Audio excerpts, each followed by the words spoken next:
My husband spent years convincing everyone I needed mental help. Then I found a second phone hidden in his closet, and the first voicemail wasn't from another woman.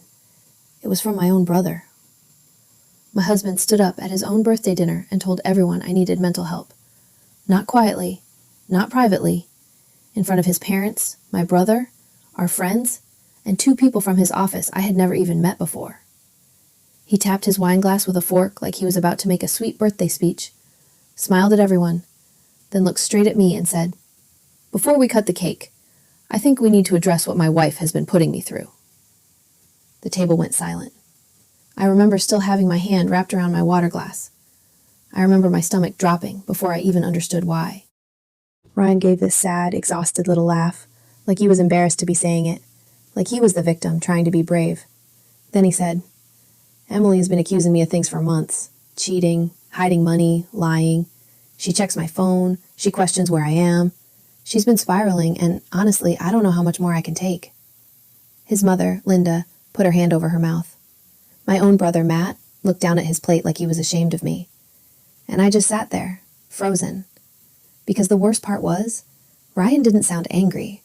He sounded hurt. That was his gift. He could destroy me without ever raising his voice. Linda reached across the table and grabbed his hand. "Oh, honey," she whispered, like he was bleeding. Ryan squeezed her fingers and looked at me with wet eyes. "I love my wife," he said, "but I think she needs help. Real help." That was when everyone turned to look at me. Not like they were confused. Not like they wanted my side. Like the verdict had already been read out loud. My face burned so badly I thought I might actually pass out. I tried to speak, but my throat closed. Our friend Jessica whispered, "Emily, is this true?" I said, "He's lying." Ryan closed his eyes like I had just stabbed him. "See?" he said softly. "This is what I mean." And somehow that made me look worse, because anger would have made him look guilty, but sadness made him look believable. I pushed my chair back and stood up so fast it scraped against the restaurant floor. "Why are you doing this?" I asked him. He looked up at me with that calm, wounded expression I had grown to hate. "Because I'm scared for you," he said. His coworker Daniel lowered his eyes. Linda started crying. My brother finally looked at me and said, Maybe you should listen." I stared at him, my own brother, the person who used to sit outside my bedroom door when our parents fought because he knew I was scared. And now he was looking at me like I was the problem. That was the first time I realized Ryan hadn't just been lying to me. He had been building a case against me, for months, maybe years. I left before the cake came out. Nobody followed me, not even Matt. I sat in my car in the parking lot with my hands shaking against the steering wheel, trying to breathe like my therapist had taught me years ago after my dad died. 4 counts in, hold. 4 counts out. But all I could hear was Ryan's voice. "She checks my phone. She's spiraling. I think she needs help." And the terrifying part was that none of it sounded completely impossible, because I had checked his phone. I had questioned where he was. I had asked why he suddenly started guarding his laptop like it contained government secrets. I had asked why our savings account had dropped by almost $12,000 in 6 months when he kept telling me we were just tight for now. I had asked why he smelled like perfume one night and told me it was probably from hugging his mom. I had asked why he came home from work with scratches on his shoulder and said he had bumped into a storage shelf. I had asked, and every time I asked, he made me feel smaller. "Emily, do you hear yourself? You're making things up again. This is why people worry about you. Do you want to be your mother?" That last one always shut me up. My mom had severe anxiety when we were kids. She wasn't abusive, she wasn't cruel, but she was scared of everything, and my dad used to mock her for it. Ryan knew that. He knew I was terrified of becoming someone people whispered about, so he used it.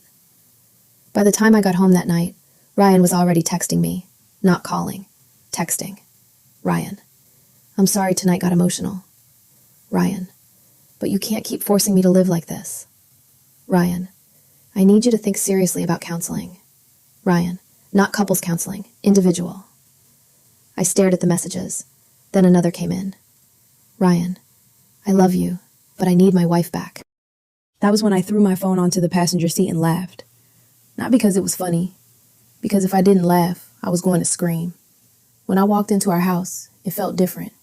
too clean, too staged, like I was entering a room after someone had already removed the evidence. Ryan's shoes were lined neatly by the door. His jacket was hung over the chair. The kitchen light was on. Normal. That was what made me feel insane. Nothing ever looked wrong. Our house looked like a nice middle-class home in Ohio, with a navy front door, a little porch swing, and wedding photos on the hallway wall. Nobody could see the tension in the air. Nobody could see that I had started sleeping with my phone under my pillow. Nobody could see that I had been secretly taking screenshots of bank transactions because I was scared Ryan would delete them. Nobody could see the way he touched my shoulder in public and whispered, "Smile, you're making this weird." I stood in the hallway, staring at our wedding photo. Ryan was smiling at the camera. I was looking at him. That picture hurt more than anything else, because the girl in that photo had no idea what she was marrying. The next morning, Ryan came home around 10. He had stayed at his parents' house after the birthday dinner. At least that was what he told me. He walked in carrying coffee and flowers. White lilies. My favorite. 5 years ago, that would have softened me.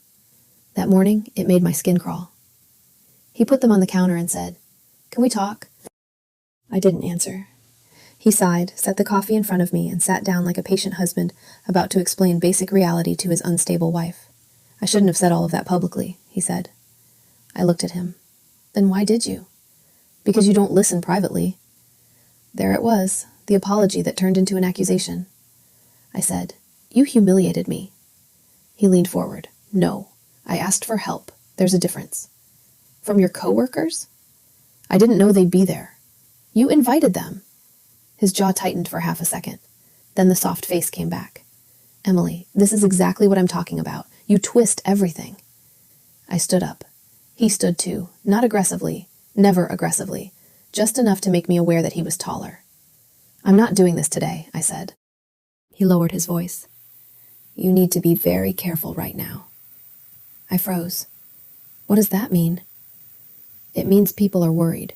Matt called me last night." My heart sank. "He called you?" Ryan nodded slowly. "He's scared for you. He thinks maybe you should stay with him for a few days." I stared at him. That didn't sound like Matt. Not because Matt trusted me, apparently he didn't, but because Matt never offered help unless someone asked him directly. "What exactly did he say?" I asked. Ryan's eyes flickered, just once. "He said he loves you. He said he wants you safe." Safe. That word felt rehearsed. A few hours later, I called Matt. He didn't answer. I texted him. "Me. Did you call Ryan last night?" He replied 20 minutes later. "Matt. Yeah." "Me. Why?" "Matt. Because I'm worried." "Me. About me?" "Matt. About both of you." "Me. Did you tell him I should stay with you?" The bubbles appeared, disappeared, appeared again. "Matt. Maybe it wouldn't be the worst idea." I stared at the screen until the letters blurred. "Me. Do you actually think I'm unstable?" He didn't respond for almost an hour. Then he sent one sentence. "Matt. I think you're not seeing things clearly right now." That was the moment I stopped crying. Something in me went quiet. Not calm, not healed, just quiet. Because pain makes noise at first. Then, when it gets deep enough, it becomes strategy. For the next week, I stopped accusing Ryan of anything. I stopped asking where he was going. I stopped looking at his phone when he left it on the counter. I stopped reacting when he came home late. I smiled when Linda texted me articles about anxiety. I thanked Jessica when she said, "I just want you to know I'm here when you're ready to get help." I played the part Ryan had written for me, the fragile wife, the unreasonable wife, the woman trying to do better. And Ryan relaxed. That was his first mistake. Because when people think they've won, they get sloppy. The first crack came on a Thursday night. Ryan was in the shower. His phone buzzed on the bathroom counter. I didn't touch it. I was done touching the phone he wanted me to see. Then his Apple Watch lit up on the nightstand. A message preview appeared. From someone saved as D. It said, "She bought it?" I stared at it. My pulse started pounding in my ears. A second message appeared. D. Matt said she's quiet now. I didn't breathe. Matt. My brother's name on that message did something to me I still can't explain. It was like betrayal splitting open inside betrayal. Ryan came out of the bathroom wrapped in a towel, saw me standing near the bed, and immediately looked at the watch. Too fast, way too fast. He picked it up and smiled. Work stuff. I looked at him. At 10:30 at night? He gave me the disappointed face. Emily. Just my name, like a warning. So I smiled. You're right, I said. Sorry. His whole body softened. He thought he had trained me. That night, after he fell asleep, I went downstairs and opened my laptop. I didn't log into his email. I didn't hack anything.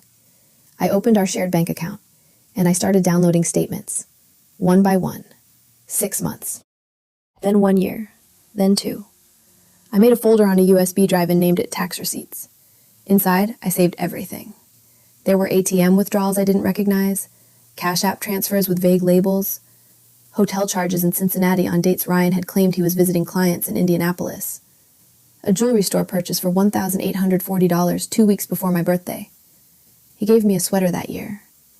Then I found recurring payments to a storage unit, $96 every month, for 14 months. We did not have a storage unit. I stared at that charge for a long time. The company name was Buckeye Storage. I searched the address. It was 22 minutes from our house. The next morning, I told Ryan I was going into the office early. I wasn't.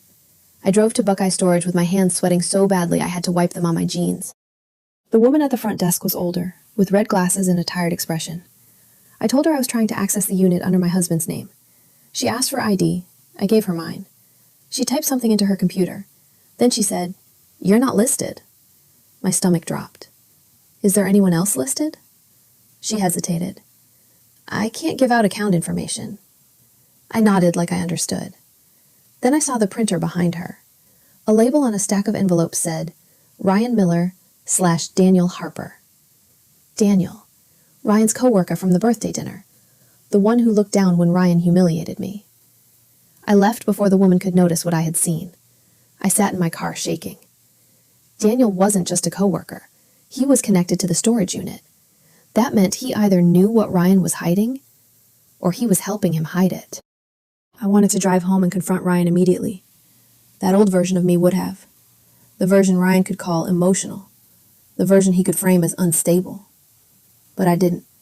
Instead, I drove to my office, walked into the bathroom, locked myself in a stall, and called the only person I trusted at work, my friend Priya. She answered on the second ring. "Are you okay?" I tried to speak and couldn't. She said, "Emily, where are you?" "In the bathroom." "What happened?" I whispered, "I think Ryan is setting me up." She went quiet. Not dismissive quiet, listening quiet. So I told her everything. The birthday dinner, the watch message, Matt, the storage unit, Daniel. When I finished, she said, "Do not confront him." That sentence saved me. "Come to my office at lunch," she said. "Bring whatever documents you have. And Emily?" "Yeah?" "Start recording conversations if you're in a one-party consent state." I looked it up immediately. Ohio was one-party consent. For the first time in weeks, I felt the ground under my feet. At lunch, Priya closed her office door and looked through the bank statements. She didn't make dramatic gasping sounds. She didn't tell me I was crazy. She just read quietly, highlighted charges, and made a list. Then she said, "You need a lawyer." I laughed weakly. "I don't even know what this is yet." She looked up at me. "Yes, you do." I did. I just didn't want to say it, because saying it meant my marriage wasn't just broken. It was dangerous. That evening, Ryan came home cheerful. Too cheerful. He kissed my forehead and asked if I wanted Thai food. I said yes. We ate on the couch like normal people. He told me a story about Daniel messing up a presentation. I nodded and laughed at the right parts. Then he casually said, "Matt might stop by tomorrow." My chopsticks froze. "Why?" Ryan shrugged. "He wants to check on you." I looked at him. "Why is my brother coordinating visits through you?" His smile faded. "Don't start." There it was again, the leash tightening. I took a slow breath. "I'm not starting, I'm asking." He set his food down. "Emily, your family is worried because you've been acting strange. I've been quiet. That's not the same as okay." I almost laughed. If I cried, I was unstable. If I asked questions, I was paranoid. If I stayed quiet, I was not okay. There was no correct version of me except obedient. The next day, Matt came over at 6. Ryan made a show of giving us privacy. He said, "I'll be in the garage," then touched Matt's shoulder like they were teammates. Matt stood in my kitchen looking uncomfortable. He had our dad's eyes. That made it worse. I said, "How long has Ryan been talking to you about me?" Matt sighed. No, answer me." He rubbed his forehead. "A while." "How long?" "I don't know, maybe a year." A year. Ryan had been feeding my brother a version of me for a year. "What did he tell you?" Matt looked at the floor. "That you were struggling, that you were suspicious, that you were accusing him of things?" "Did he tell you why?" "He said there wasn't a reason." I laughed once. Matt flinched. I said, "Did he tell you about the missing money?" Matt's expression changed. "What missing money?" "The hotels? The jewelry store? The storage unit?" He stared at me. Storage unit? That was my first sign that Matt didn't know everything. My anger shifted shape.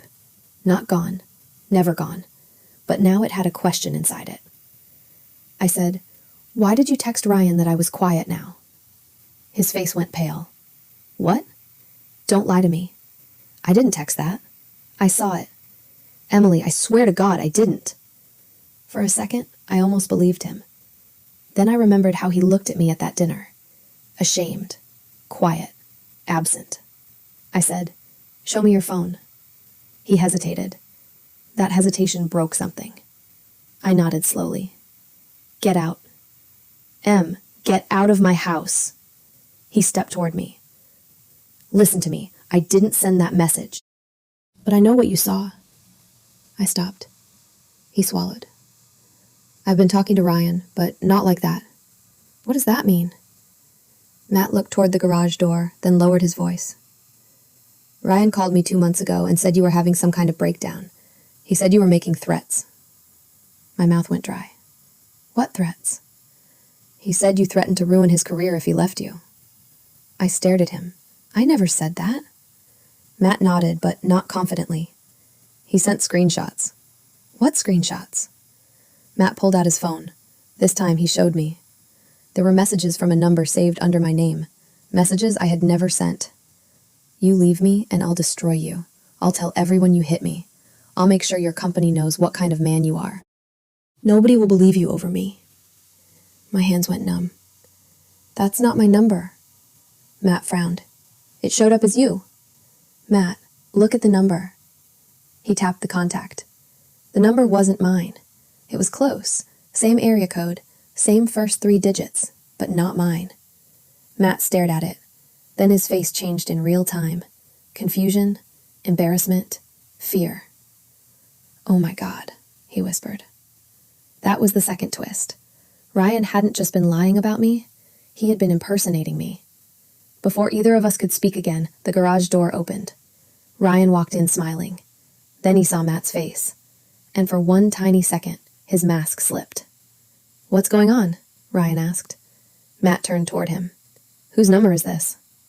Ryan glanced at the phone, then at me, then back at Matt. "What?" Matt stepped closer. "You told me this was Emily." Ryan gave a slow, sad sigh. "Matt, don't do this right now." "Answer me."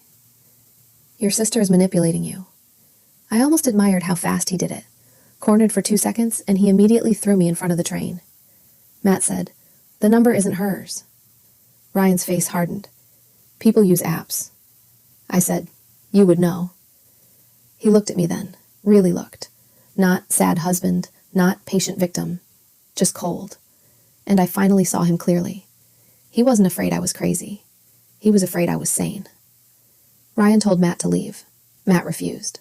Ryan said, "This is my house." I said, "It's our house." He smiled without warmth. "For now." Matt looked between us. "What does that mean?" Ryan didn't answer. He walked upstairs. 30 seconds later, I heard the bedroom door open, then the closet, then the sound of a drawer sliding. I don't know what instinct made me move. Maybe all those months of noticing details finally sharpened into something useful. I ran upstairs. Ryan was in the walk-in closet, reaching toward the top shelf where we kept winter blankets. When he saw me, he shoved something behind a storage bin. I said, "Move." He laughed. "You're out of control." Matt came up behind me.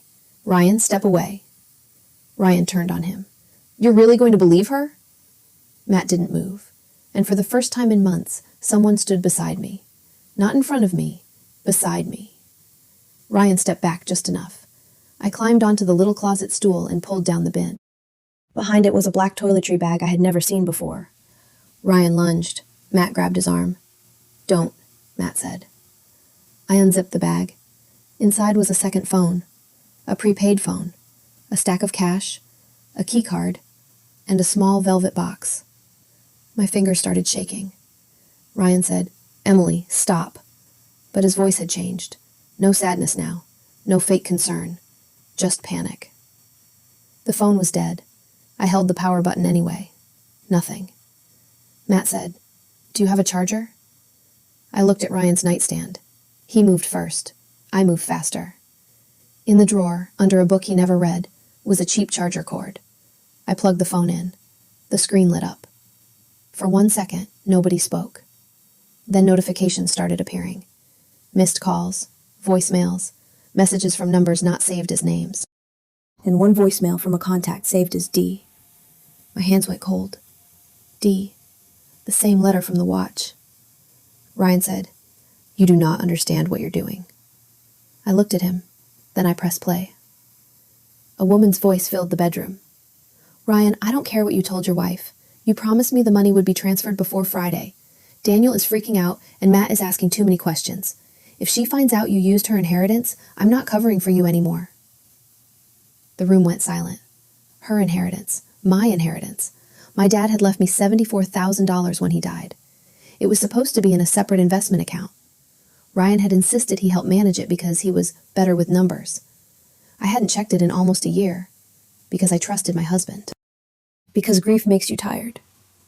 Because he told me loving someone meant letting them help you. I looked at Ryan. "What did you do?" He said nothing. The second voicemail played automatically. Same woman. "Also, stop telling people she's unstable until the paperwork is ready. If you push too hard, she'll start documenting things. You always overplay it." Matt whispered, "Who is that?" I already knew. Not the name, but the role. Ryan's affair partner. His strategist. His witness. His escape plan. I opened the messages. There were photos, hotel selfies, screenshots of bank transfers, messages about timing the separation, messages about making Emily look volatile, messages about getting me to leave the house so Ryan could claim abandonment. And then I saw her name. Danielle, not Daniel. Danielle Harper. Daniel, from the dinner, wasn't Ryan's coworker helping him hide something. Danielle was Daniel's wife. My husband was having an affair with his coworker's wife. And Daniel had been sitting at that birthday dinner because Ryan invited him to watch me be destroyed. Not knowing Ryan had been sleeping with his wife, that was the third twist. And somehow, it got worse. Danielle had been giving Ryan advice because she had gone through a custody battle with her ex years before. She knew how to make someone look unstable. She knew the language. Document concerns, create witnesses, encourage counseling, use family members, build a pattern. Ryan hadn't invented the birthday dinner humiliation. He had rehearsed it. I found a message from Ryan to Danielle sent 3 days before the dinner. Ryan, "If I do it publicly, she'll either explode or run. Either way, people will see it." Danielle, "Make sure her brother is there. Family witness matters more." Ryan, "Matt already thinks she's spiraling." Danielle, "Good. Push gently. Don't look angry. Push gently." That phrase made me feel sick. My humiliation had been choreographed. Ryan sat on the bed with his face in his hands. Matt looked like he might throw up. I kept scrolling. Then I found the financial messages. Ryan had drained most of my inheritance through transfers disguised as investment moves. Some went to credit cards, some went to hotels, some went to the storage unit, some went to Danielle. One message from Danielle said, "I'm not living in that apartment forever. You said Emily's money was enough for the down payment." Down payment. I opened the photo attached below it. It was a kitchen. White cabinets, gold handles, a house listing. Ryan and Danielle had been planning to buy a house with my father's money. I don't remember sitting down, but suddenly I was on the floor. Not crying, just empty. Ryan crouched in front of me. "Emily," he said softly. And I almost laughed, because even then he tried the voice, the gentle voice, the husband voice. "This got out of hand," he said. Matt snapped. "Out of hand?" Ryan stood up. "You don't know the whole story." Matt shoved the phone toward him. "I know enough." Ryan looked at me. "You were distant after your dad died. You shut me out. You made me feel alone in my own marriage." There it was, the part where my grief became his excuse. I said, "So you stole from me?" He flinched. "I borrowed." "You stole my dad's money." "I was going to put it back." "With what? Danielle's housewarming gifts?" His mouth tightened. Then he made his biggest mistake. He said, "You're proving my point right now." The room changed. Matt looked at him like he had become something rotten. I stood up slowly. "No," I said. "I'm proving mine." I picked up my phone and called Priya. Ryan's eyes widened. "Who are you calling?" "A witness." Then I started recording. I said clearly, "Ryan, did you use my inheritance without my permission?" He said, "Stop recording me." "In Ohio? I don't need your permission." His face went pale. That was when he lunged for my phone. Matt stepped between us. Ryan shoved him, not hard enough to seriously hurt him, but hard enough. Matt stumbled into the dresser, and that sound snapped the last thread. I said, "Get out." Ryan stared at me. "This is my house." I said, "Then I'll leave, and I'm taking the phone." He laughed. "You take that phone, and I'll call the police." Matt said, "Do it." Ryan looked at him. Matt held up his own phone. "I've been recording too." Ryan's entire face changed. That was the first time I saw real fear in him. Not fear of losing me. Fear of being seen. I left that night with Matt. I didn't pack much. 2 bags, my laptop, the USB drive, the second phone. My wedding album stayed on the shelf. I didn't want it. As we drove away, Ryan stood on the porch under the yellow light, calling my phone over and over. I didn't answer. At Matt's apartment, I finally broke. Not neatly, not quietly. I sobbed so hard I couldn't breathe. Matt sat on the floor across from me and cried too. He kept saying, "I'm sorry." At first, I didn't answer him, because sorry felt too small. Sorry didn't erase the dinner. Sorry didn't erase the way he looked ashamed of me. Sorry didn't erase the months he believed Ryan over me. Finally, I said, "You helped him." Matt wiped his face. "I know." "You made me feel alone." "I know." "You didn't even ask me." His voice cracked. "I know." That was the only reason I didn't ask him to leave. He didn't defend himself. He didn't say he meant well. He didn't tell me I was overreacting. He just sat there and let the truth hit him. The next morning, Priya drove me to a lawyer. Her name was Karen Bell, and she had the calmest face I had ever seen. I told her everything. She asked questions, specific ones, dates, amounts, names, devices, witnesses. Then she said, "Do not post anything online." That surprised me. Part of me wanted to burn his whole life down by lunchtime. Karen shook her head. "People like your husband are counting on you reacting emotionally. Don't give him the unstable wife story. Give him paperwork." So that became the plan. Paperwork, bank records, screenshots, voicemails, recordings, the second phone, a forensic copy through a professional, a temporary order regarding marital assets, a civil claim related to the inheritance, divorce filing. Everything quiet, everything documented. Ryan texted me constantly. At first, he was sweet. "Ryan, please come home." "Ryan, we can fix this." "Ryan, I panicked." "Ryan, Danielle meant nothing." Then he became angry. "Ryan, you stole my phone." "Ryan, you're committing a crime." "Ryan, you're making yourself look worse." Then he became scared. "Ryan, please don't involve my job." "Ryan, my parents don't need to know details." "Ryan, we can settle privately." Then finally, he became cruel. "Ryan, your dad would be embarrassed by you." I stared at that one for a long time. Then I screenshotted it and sent it to Karen. By the end of the week, Ryan's parents knew something was wrong.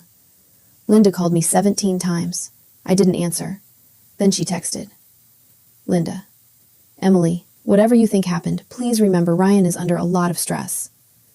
That message almost made me lose my mind. Not because she defended him, I expected that, but because even after everything, she still assumed his stress mattered more than my pain. I sent one reply. Me.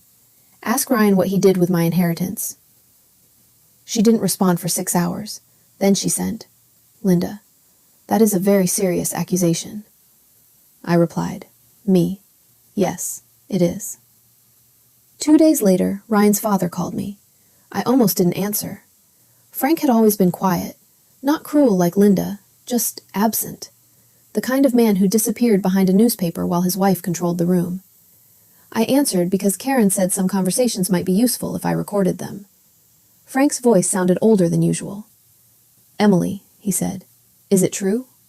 I said, which part? He was quiet. Then he said, the money. Yes. He breathed out slowly. And the woman? Yes. Another silence. Then he said, I'm sorry. I didn't say it was okay, because it wasn't. He said, Linda is saying you're confused.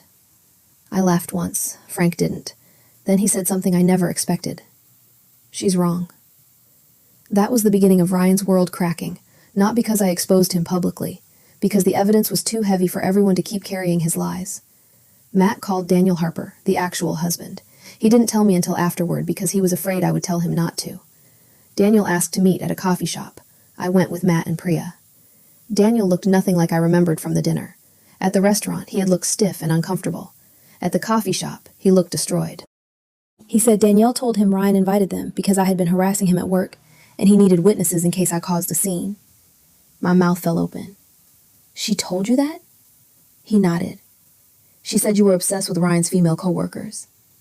Priya muttered, convenient. Daniel placed his phone on the table and showed me messages between him and Danielle.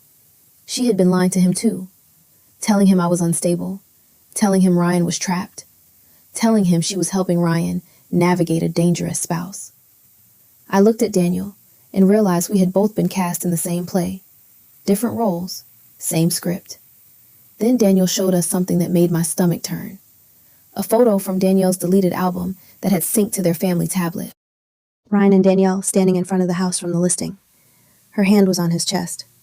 The caption said, almost ours, with my father's money. Daniel wiped his eyes quickly, embarrassed. We have 2 kids, he said. She brought him around our kids. That was the first time I felt something other than pain. Rage. Clean, sharp rage. Not the messy kind Ryan could use against me. The kind that sits still and waits. Karen filed everything the next week. Ryan was served at work. I didn't plan that. Karen did. She said it was standard based on availability. But I won't pretend I didn't feel something when I heard he was handed divorce papers in the lobby of the company where he had spent months painting me as unstable. By lunchtime, his office knew he was being sued over misused marital and separate funds. By 3, Daniel had contacted HR about the affair because Danielle had used company events and work travel as cover. By 5, Ryan texted me one word. Ryan, why? I stared at it. Why? Not sorry. Not I hurt you. Not I stole from you. Why? Because to Ryan, the real betrayal was me refusing to stay humiliated. The first court hearing was not dramatic like movies. Nobody screamed, nobody fainted. Ryan wore a navy suit and looked tired. He brought Linda. I brought Matt and Priya. Karen presented enough evidence to request financial restraints and access to records. Ryan's lawyer tried to suggest I had taken his private property by removing the phone. Karen calmly explained the context, the shared marital home, the financial relevance, and the preservation of evidence. The judge didn't look amused. Ryan avoided looking at me until Karen played part of the voicemail. Danielle's voice echoed through the small courtroom. If she finds out you used her inheritance, I'm not covering for you anymore. Linda gasped, actually gasped, like she was hearing it for the first time.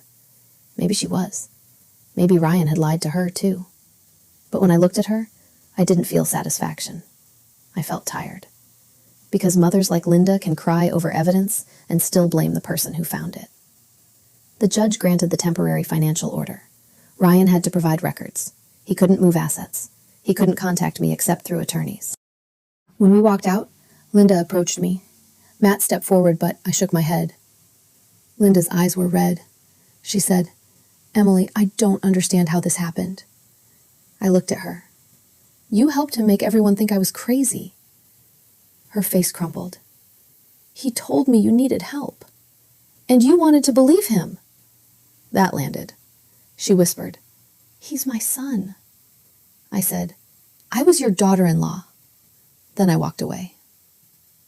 The fallout got worse from there. Ryan's company opened an internal review because some of the hotel stays had been charged during work travel periods. Danielle's husband filed for separation. Danielle tried calling me from blocked numbers. I answered once by accident. She didn't apologize.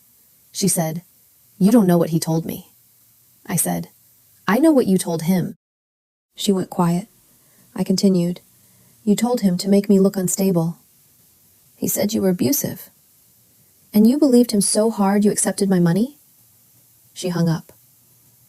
Later, I found out Danielle had told 3 different friends that Ryan was divorcing me because I had mental issues. One of those friends sent me screenshots after everything came out. The screenshots showed Danielle joking that Ryan deserved a peaceful wife era after surviving me. Peaceful wife. I laughed when I read that. Then I cried. Not because Danielle mattered, but because strangers had been laughing at a version of me that didn't exist. That is the part nobody talks about with gaslighting. It doesn't just make you doubt your memory. It makes you grieve your reputation. You start wondering how many rooms your name entered before you did. How many people heard a story about you and nodded? How many people mistook your pain for proof? For weeks, I barely slept. I kept replaying every moment in my marriage. Every time Ryan called me sensitive. Every time he said I was imagining things.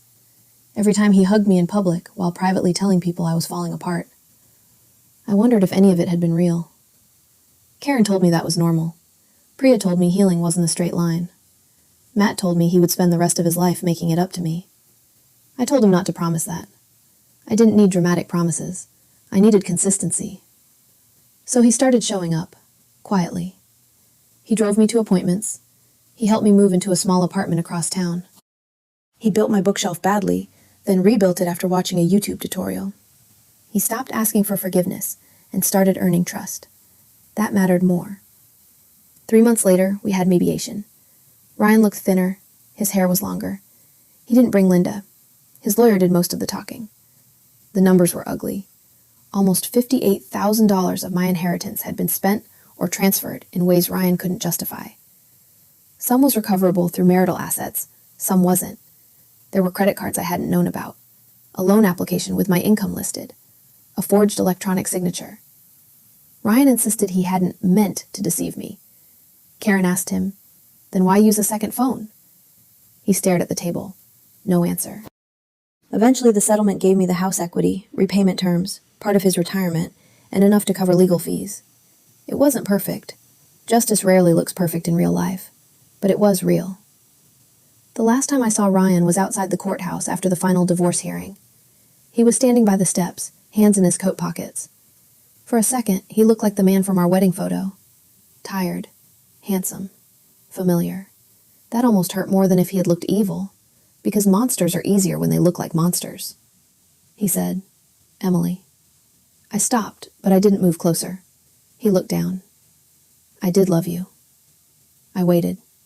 That old version of me would have wanted to believe him, would have searched his face for the man I married, would have taken that sentence and tried to build a bridge out of it.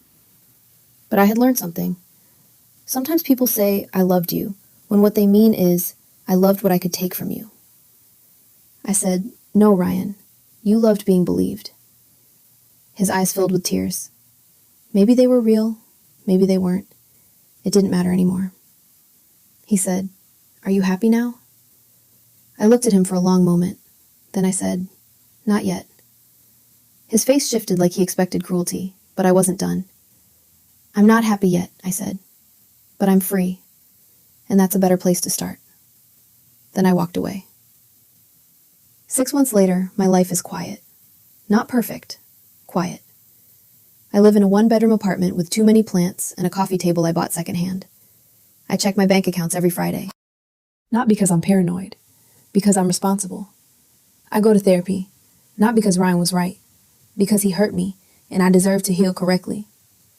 Matt and I are better, but different. He knows there's a version of our relationship that died at that birthday dinner. We are building something new, slower, more honest. Linda sent me a letter once. She says she was sorry for not listening. She says she hoped I could understand that she was a mother trying to protect her son. I never replied, because I do understand. That was the problem. She protected him from consequences and left me alone with the damage. Ryan moved into a small apartment near his office. At least, that's what I heard. Danielle and Daniel divorced too. Ryan and Danielle did not end up together.